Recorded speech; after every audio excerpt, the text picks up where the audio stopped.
Assalamualaikum warahmatullahi wabarakatuh. Nah, mari kita belajar menganalisa data statistik dengan SPSS versi 26. Yang pertama, Anda harus sudah menginstal laptop Anda dengan SPSS versi 26. Selain itu, Anda harus sudah mempersiapkan data Anda dalam bentuk Excel. Ya, nah ini adalah data dalam bentuk Excel. Karena ini analisa difokuskan untuk menganalisa sebuah data skripsi bagi mahasiswa S1. Jadi ini adalah tabulasi data dari hasil jawaban responden, di mana ada data mengenai nama, jenis kelamin, usia atau umur, nama kerja, tingkat pendidikan, tingkat produktivitas, serta hasil kuesioner. Ya, di sini diumpamakan variabel independennya ada 3 dan variabel y-nya atau dependennya ada 1. Ya, nah ini biasanya pada kalau saya contohkan, ini adalah konsentrasi untuk manajemen SDM atau untuk pemasaran, atau mahasiswa fakultas lain yang menggunakan model kuesioner. Ya, setelah Anda mempunyai data ini, selanjutnya Anda buka program IBM SPSS 26. Ya, ini biasanya membukanya agak lama karena besar ya, hampir 1 giga.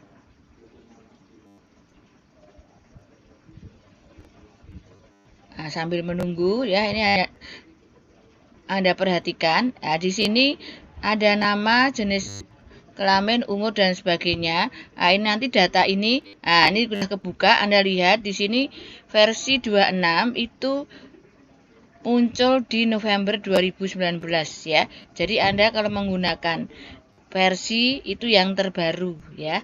Ya, karena ini ada di tahun 2020, setidaknya Anda menggunakan versi SPSS yang terbaru, yaitu versi 26.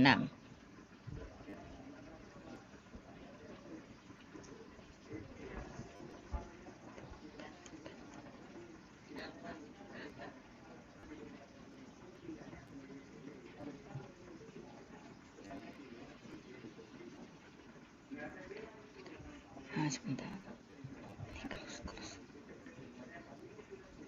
Ini baru plusnya.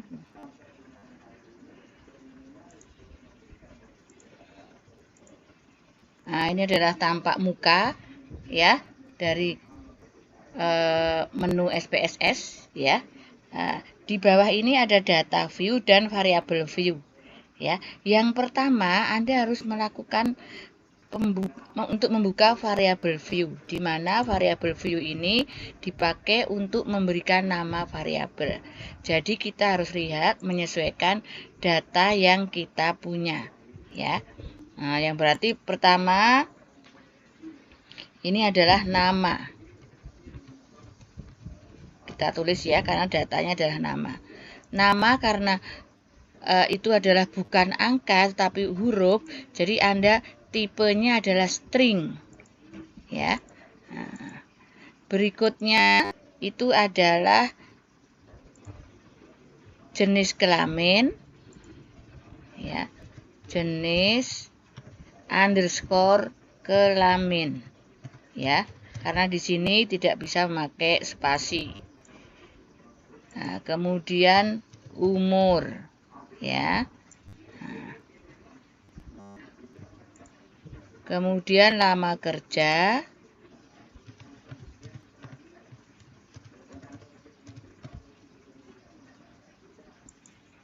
tingkat pendidikan,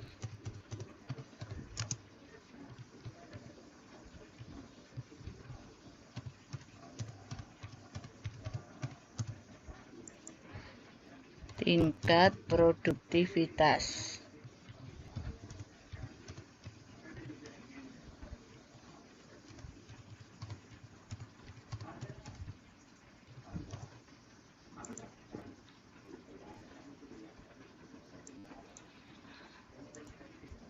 kemudian desimalnya ini kita turunkan semua ya.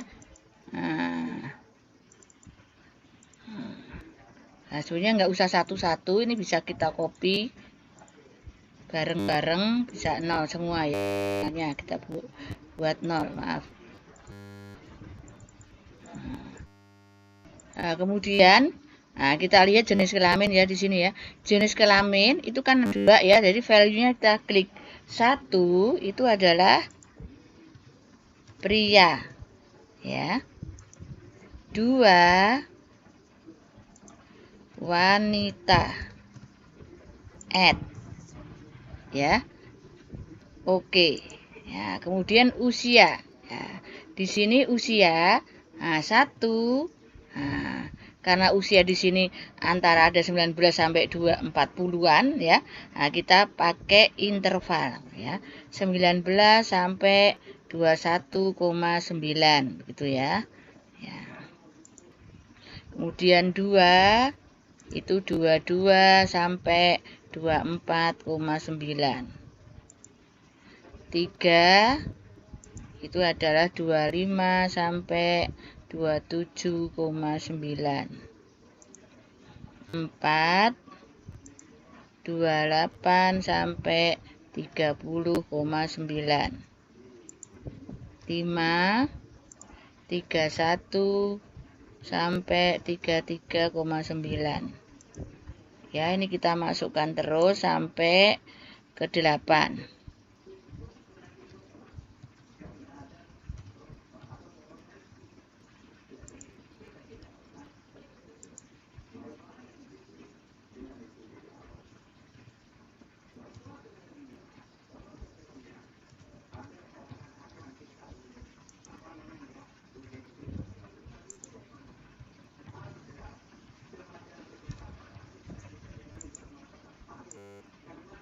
Udah, kemudian kita lanjutkan untuk lama kerja. Lama kerja itu antara 1 tahun, tadi maksimal 13 tahun.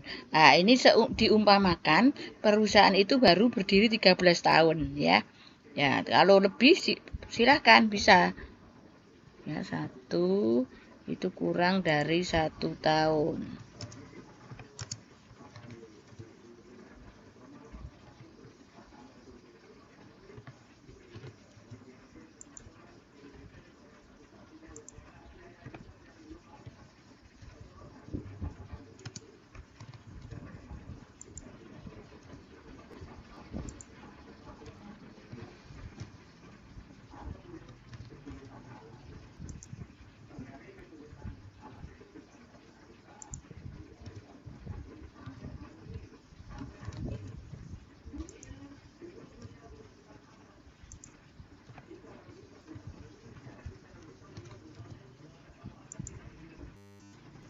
Kemudian tingkat pendidikan tadi hanya SMA ya, 1 2 D3 3 sarjana ya.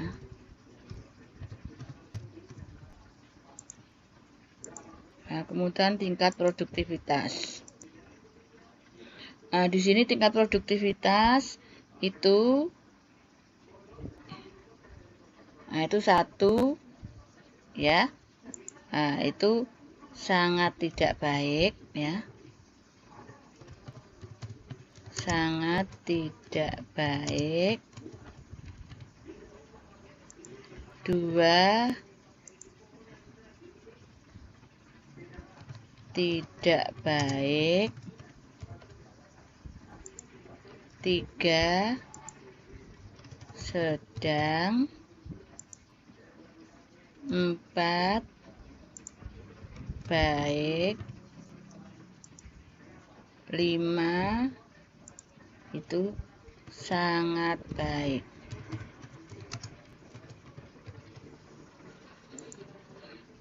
Oke ya. Ini adalah data profil. Setelah data profil, kita lanjutkan data hasil kuesioner ya. Di sini ada 16 pertanyaan. Itu kita masukkan semua ya. Untuk mempermudah kita pakai kode P underscore ya. Jadi P ini maksudnya adalah pertanyaan. Pertanyaan 1 sampai 16 ya. Nah, ini 1 sampai 16. Kita copy, kita masukkan sini ya.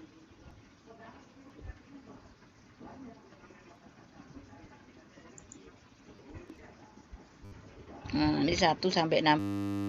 Kemudian desimalnya kita ganti semua jadi 0.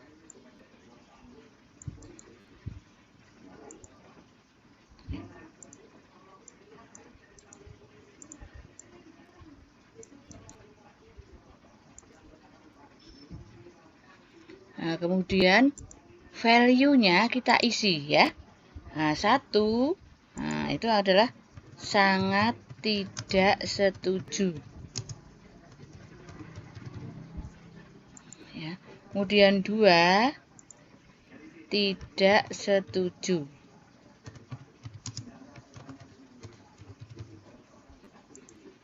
3, ragu-ragu. 4, setuju. 5, sangat setuju. Nah, jawaban ini kita copy untuk jawaban 1 sampai 16. Kalau itu pertanyaannya sama ya. Kalau pertanyaannya berbeda berarti menyesuaikan. Nah, setelah itu variabel view sudah selesai. Ya, kita buka jendela yang baru yaitu mengenai data view. Ya. Nah, di data view ini sudah ada kolom-kolom yang sudah Anda tulis tadi ya. Nah, kita rapikan saja supaya mudah dibaca. Ya. Nah, setelah itu kita masukkan data yang ada di Excel tadi, ya. Nah, tentu sudah menyesuaikan kode, ya. Nah, ini kodenya, ya, kita copy.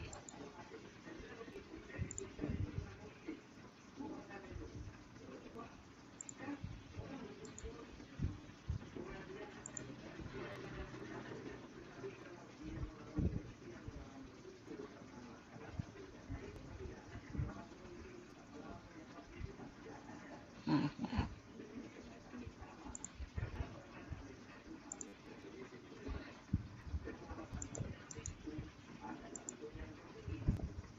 Ya. Nah, kemudian nama ya. Nama baru nama ya, mau tadi harusnya. Nama dulu ya. Nama. Kita copy. Ya.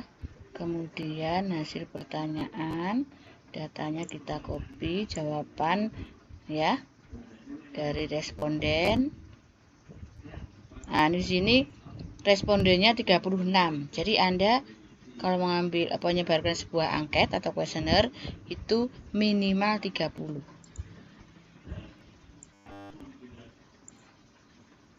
Nah, kita masukkan ya datanya. Nah, ada. Nah, ini data sudah kita masukkan ya. Nah, sekarang kita mulai pada analisa data ya. Analisa data yang pertama itu adalah analisa deskriptif statistik. Di dalam analisa deskriptif statistik itu adalah mendeskripsikan hasil kuesioner ya. Umpamanya laki-laki berapa, perempuan berapa, usianya paling banyak berapa, lama kerjanya berapa, dan jawaban ya per poin ya. Nah, sekarang kita analisa deskripsikan ya. Analyze deskripsi statistik frekuensi ya. Nah, kita klik. Nah, ini ada di kolom kanan ini Anda blok semua ya. Kemudian Anda masukkan ke kolom ya, yang dari kiri dimasukkan ke kanan ya. Klik. Ya. Kalau Anda menginginkan ya data yang lengkap, Anda klik statistik. Ya, terserah Anda mau menginginkan mean, median, mode, summary, silakan saja Anda klik ya. Kalau tidak menginginkan juga tidak masalah. Ya. Kemudian kalau Anda menginginkan pakai grafik, silahkan ya. Kalau sudah pasti continue ya. Setelah itu oke. Kita tunggu jawabannya ya, hasil output dari analisa ini. Ini sudah muncul ya. Ini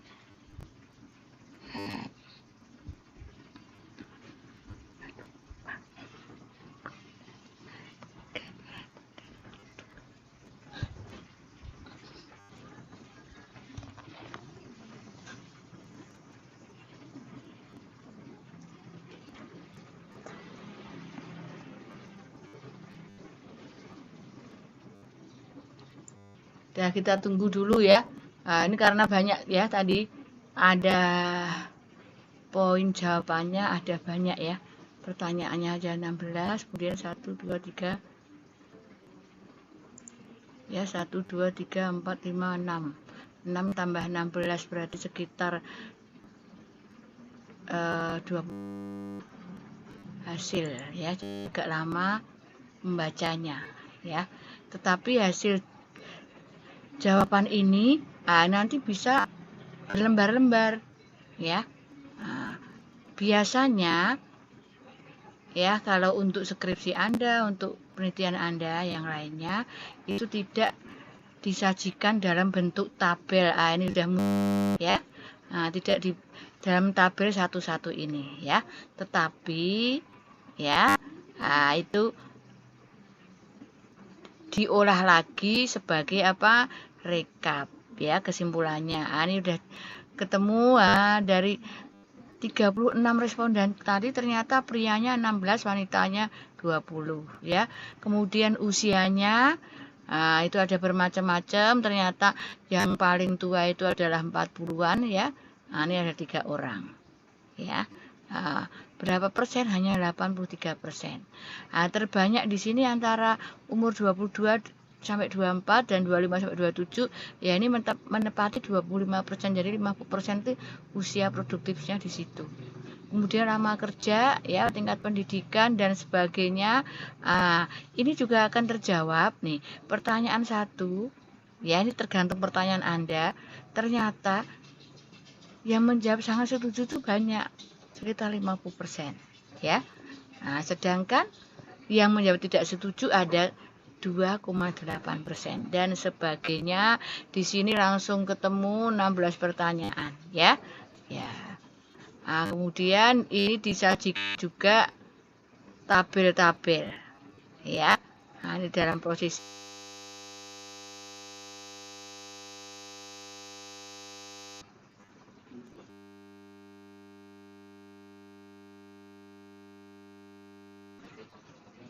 ini sudah proses. Ini karena tadi yang kita biasanya untuk lebih jelas tabel ini kita bawa ke Excel supaya dari 30 ternyata nih bagus sekali ya, warnanya ada 36 macam warna karena namanya enggak ada sama dan sebagainya ya. Ini tadi adalah mengenai deskriptif statistik ya. Kemudian setelah mendeskripsikan ya, kita masuk ke analisa statistiknya ya. Analisa statistik di sini nanti dibagi-bagi ya. Yang pertama kita harus mengadakan uji instrumen ya. Uji instrumen itu terdiri dari 2 macam, yaitu uji validitas dan uji reliabilitas. Biasanya uji validitas dan uji reliabilitas ini hanya dibutuhkan 30 responden. Ya, dari sini berarti kita analisa cukup 30 responden saja. Ya.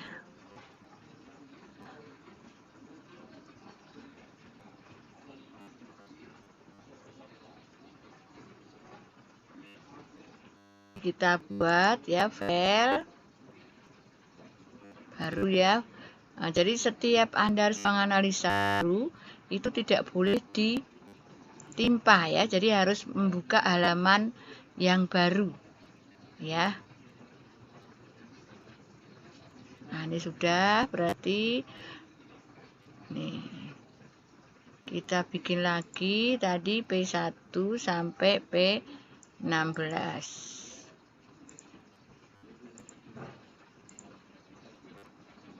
untuk variabel view ya, jangan lupa.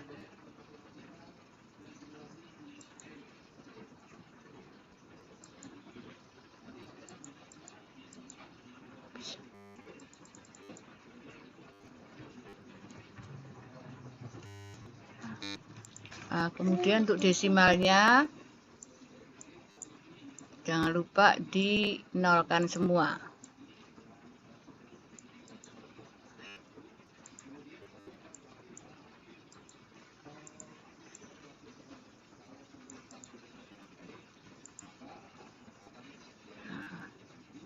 Kemudian kita isi datanya ya. Kita isi datanya.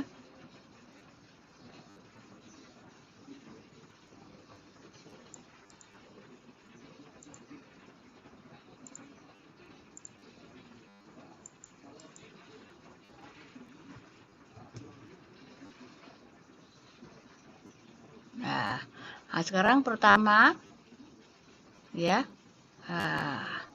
Kita lihat karena kita hanya perlu 30, ini kita buang aja 30, cukup 30 aja ya.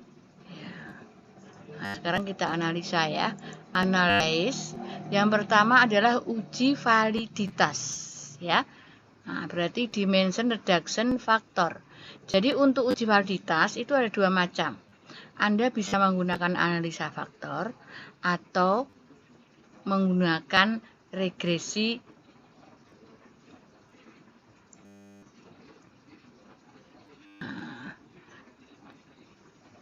korelasi bivariat ya. Nah, sekarang per variabel ya. Nah, di sini karena X1 itu dari P1 sampai P4, berarti kita masukkan ke kolom kanan. Kemudian kita klik deskriptif. Nah, ini kita pilih anti image dan KMO. Ya, kalau anti image ini kita untuk mengetahui masing-masing item pertanyaan tadi valid atau tidak. Kalau KMO secara keseluruhan continue, kemudian langsung oke. Nah, kita lihat hasilnya, kita tunggu. Ini baru membaca. Nah, sekarang kita lihat nih ya. Nah, hasil KMO ya, kita pertama lihat aja, signifikan. Nah, signifikannya ini adalah nilainya 0,00. Berarti kurang dari 0,05. Berarti adalah signifikan. Ya. Kemudian nilai KMO-nya ini ada dua versi. Ada yang mengatakan 0,3, ada yang mengatakan 0,5. Tetapi kalau di sini sudah signifikan, ya, berarti dinyatakan bahwa seluruh butir pertanyaan yang ada variabel X1 itu adalah valid. Ya. Ya. Jadi keseluruhan. Nah, sekarang kita lihat tabel yang kedua adalah anti-image matrix. Di anti-image matrix itu kita lihat. Nah, ini yang menggunakan ada A kecil, ya. Nah, ini adalah nilai-nilai dari validitas. Nah, ini semuanya nilainya di atas 0,3 atau di atas 0,5.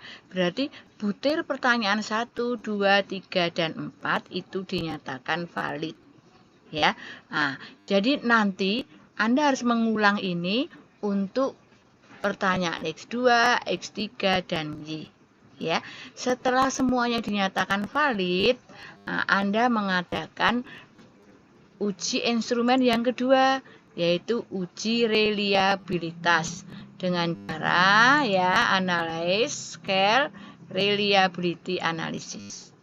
Ya, ini sama ya per variabel itemnya ya. Nah, ini dibiarkan aja untuk alfa ya. Klik, masukkan, kemudian Anda oke ya. Ini sebetulnya ada bermacam-macam ya. Ini saya ajarkan yang paling praktis ya. Oke ya, sekarang kita lihat hasil reliabilitasnya. Nih dikatakan reliable itu pertama kalau nilai Cronbach alfanya ini lebih dari R tabel atau di atas 0,6. Nah, berarti variabel pertanyaan yang ada di variabel X1 sudah dinyatakan reliable. Jadi sudah valid dan reliable, berarti bisa dilaksanakan pengujian berikutnya ya. Nah, nanti setelah ini nanti akan dilanjutkan dengan analisa statistik yang lainnya. Nah, nanti kita lanjutkan untuk volume berikutnya. Terima kasih. Wassalamualaikum warahmatullahi wabarakatuh.